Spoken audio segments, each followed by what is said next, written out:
obutafaanako nga bulijjo kkooti eno webukeeredde nga yebulunguliddwa ebipande ebiriko obubaka obw'enjawulo. Poliisi naye ebadde eyiiriddwa era nga kireesedde okutandika okulowooza nti osanga ssenkulu wa poliisi General Kale Kaihura anaalabikako mu kkooti ku misango egy'okussa kutulugunya abantu egyamuwabirwa bannansi. Bo bannamateeka abadde beesunga okumusobola ebibuuzo babadde bulindaala era obwedda buli mmotoka ya poliisi erabikako ng'erowoozesa abantu nti osanga Kaihura atuuse.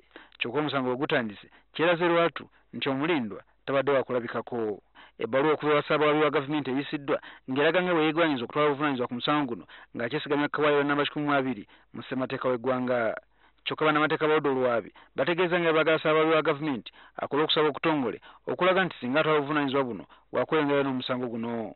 Babagambye okusaba kwabwe bakuteeke mu buwandiike bateekeko n'obujulizi n'obweyamo bwonna nti banaaba bayingidde mu musango guno tebagenda kudiraga.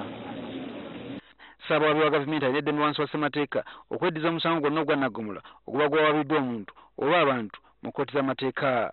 Babavubuka abasatu Andrew Sebitosi, Rogers Diba ne Joseph Kaddu abakakasa kkooti omwezi ogwedde nga bwe batulugunyizibwa poliisi tebalabiseeko olwaleero. Abapoliisi abalala bavunaanibwa ne Kaihura nabo tebalabiseeko mu kkooti wadde okusindika bannamateeka okubakiikirira ekiviiriddeko bannamateeka ku ludda olwabi okusaba omulamuzi basindikeyo ebibaluwa bibakuntumye. Kyokka kino omulamuzi akiganye n'ategeeza nga bajja okusobola ku nsonga eno nga 29 omwezi guno. Okuwulira ensonga zino bwe kutyo kuyimiriziddwa okutuuka nga 29 Ssaabawabi wa gavumenti lw'anaateekamu okusaba yeddiza obuvunaanyizibwa bw'omusango guno. Wabaddewo katemba wabweru wa kkooti abantu abagamba nti abawagizi ba Kaihura bwe baweze nga bannamateeka bamuvunaana bwe batagenda kubakkiriza kuba mu kkooti.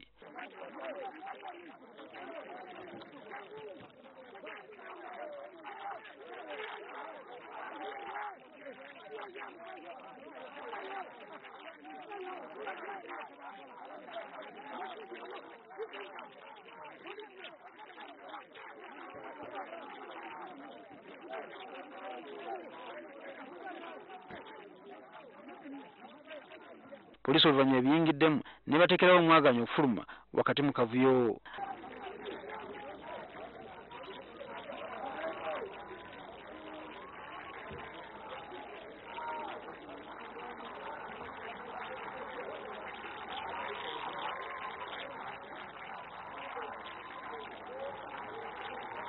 Kaihura ne basajja be kisuubirwa nti banaalabikako nga 29 omwezi guno okwewozaako ku misango egibavunaanibwa.